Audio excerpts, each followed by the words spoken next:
அதற்கு பணிந்த அதிமுக பொதுச் செயலாளர் எடப்பாடி பழனிசாமி கொரோனாவின் போது முதல்வரை காணவில்லை என்றே குறிப்பிட்டதாக விளக்கம் அளித்தார்.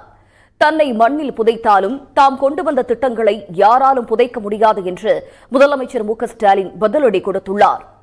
அகில இந்திய காங்கிரஸ் கட்சியும் அதன் தலைவர்களும் திமுக கூட்டணியுடன் தான் இருப்பதாக கர்நாடக துணை முதல்வர் டி.கே. சிவக்குமார் தாவேக தலைவர் விஜய்க்கு பதிலடி கொடுத்துள்ளார்.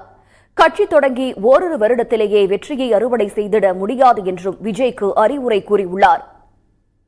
தமிழ்நாடு சட்டப்பேரவை தேர்தலை முன்னிட்டு வாக்காளர்களின் மனதை கவர ஒவ்வொரு வேட்பாளர்களும் நூதன பிரச்சாரங்களில் ஈடுபட்டு வருகின்றனர். அதில் சிலவற்றை இப்போது பார்க்கலாம்.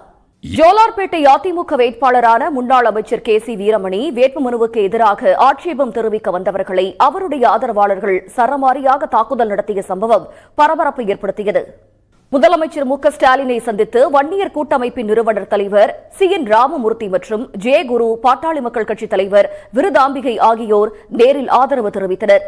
பிறகு செய்தியாளர்கள் மத்தியில் பேசிய அவர்கள் திமுகவுக்கு ஆதரவாக பரப்புரை மேற்கொள்ள உள்ளதாக கூறினர். மகாராஷ்டிராவின் பாராமதி இடைத்தேர்தலில் காங்கிரஸ் வேட்பாளர் தன்னுடைய மனுவை வாபஸ் பெற்றதால் தேசியவாத காங்கிரஸ் தலைவரும் மாநில துணை முதல்வருமான சுனித்ரா பவார் வெற்றி பெறுவது உறுதியாகிவிட்டது. புத்தகங்கள் இருந்தாலும் இல்லாவிட்டாலும் 7 நாட்களுக்குள் 6ஆம் வகுப்புக்கு மும்மொழி பாடத்திட்டத்தை பயிற்றுவிக்க அனைத்து சிபிஎஸ்இ பள்ளிகளுக்கும் உத்தரவு பிறப்பிக்கப்பட்டுள்ளது. நிகழ்வுகளை விறுவிறு செய்திகளாக காண்போம். சட்டமன்ற தேர்தல் நெருங்கிவிட்டதால் களம் சூடுபிடிக்க தொடங்கியிருக்கிறது. வாக்காளர்களை கவர விதவிதமான முறையில் வேட்பாளர்கள் ஓட்டு கேட்டு வருகின்றனர். அப்படி நடந்த பல சுவாரஸ்யமான விவரங்களை இப்போது பார்க்கலாம்.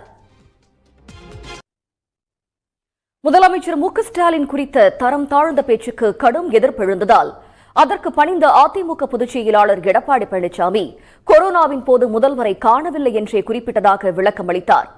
தன்னை மண்ணில் புதைத்தாலும் தாம் கொண்டு வந்த திட்டங்களை யாராலும் புதைக்க முடியாது என்று முதலமைச்சர் மு.க.ஸ்டாலின் பதிலடி கொடுத்துள்ளார். அகில இந்திய காங்கிரஸ் கட்சியும் அதன் தலைவர்களும் திமுக கூட்டணியுடன் தான் இருப்பதாக கர்நாடக துணை முதல்வர் டி.கே. சிவக்குமார் தாவேக தலைவர் விஜய்க்கு பதிலடி கொடுத்துள்ளார். கட்சி தொடங்கி ஓரிரு வருடத்திலேயே வெற்றியை அறுவடை செய்திட முடியாது என்றும் விஜய்க்கு அறிவுரை கூறியுள்ளார்.